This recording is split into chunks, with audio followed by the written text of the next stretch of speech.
Hello students, welcome to my channel सबका English tuition. आज हम पढ़ेंगे क्लास 10th की पोएट्री फायर एंड आइस, जिसके पोएट हैं रॉबर्ट फ्रॉस्ट। चलिए क्लास शुरू करते हैं। The lines of the first stanza are: Some say the world will end in fire, some say in ice. From what I have tasted of desire, I hold with those who favor fire.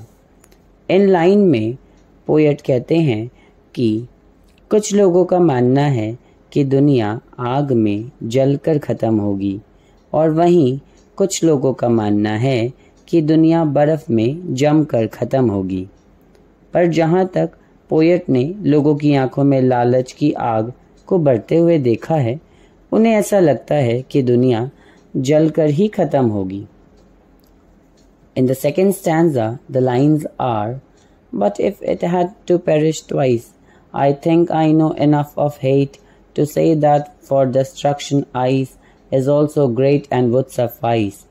इस दूसरी stanza में poet कहते हैं कि लेकिन अगर दुनिया पहली बारी में पूरी तरह से ना तबाह हो पाए, तो वो जानते हैं कि लोगों के अंदर नफ़रत बढ़ रही है, इसीलिए दूसरी बार तो दुनिया आइस में यानी कि नफ़रत में जमकर ख़त्म होगी। इस पोइट्री में रॉबर्ट फ्रॉस्ट ने फायर एंड आइस दो सिंबल्स का इस्तेमाल किया है।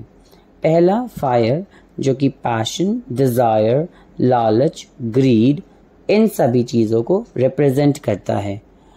आप सबको तो वर्ल्ड वॉर 1 और 2 के बारे में पता ही होगा। तो उस समय या कोई भी दूसरे जंग होता है, तो जितने भी ये लीडर्स होते हैं, ये दूसरे कंट्रीज़ के लैंड को ऑक्यूपाई करने की लालच रखते हैं, जिसके कारण जंग होती है, यानी कि वॉर्स होते हैं। और ये वॉर्स से क्या होता है? डिस्ट्रक्शन होता है, तबाही होती है। तो इसीलिए पोएट ने पैशन, डिज़ायर, लालच को फायर से रिप्रेजेंट किया है। और वही दूसरा सिंबल है आइस, जो कि हेट्रेड, इंडिफरेंस, नफ़रत, बिटरनेस, इन सभी चीज़ों को रिप्रेजेंट करता है। आजकल के कॉम्पिटिटिव वर्ल्ड में सब एक दूसरे से जेलस होते हैं, और ये जेलसी के कारण एक दूसरे को सोशल मीडिया पे ट्रोल करते हैं, एक दूसरे को खुश नहीं देख सकते हैं। तो ये हेट्रेड जो है, देखने में ऐसा लगता है कि छोटी सी चीज़ है, मामूली सी चीज़ है, पर ये नफ़रत बहुत ज़्यादा डेडली होती है। ये ग्रीड और फायर से भी ज़्यादा डेडली होती है।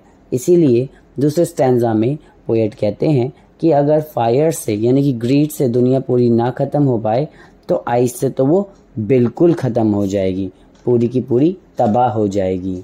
इन शॉर्ट पोएट कहते हैं कि ये दोनों सिंबल्स फायर एंड आइस हमारे डिस्ट्रक्शन के लिए काफ़ी है, और लोगों ने अगर अपनी लालच, क्रोध, नफ़रत, कोल्डनेस, बिटरनेस, इन सभी चीज़ों को कम करने की कोशिश नहीं की, तो हमारी प्यारी दुनिया को तबाह होने से कोई नहीं रोक सकता है।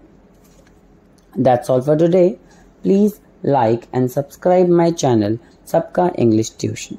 And thank you very much for watching my video.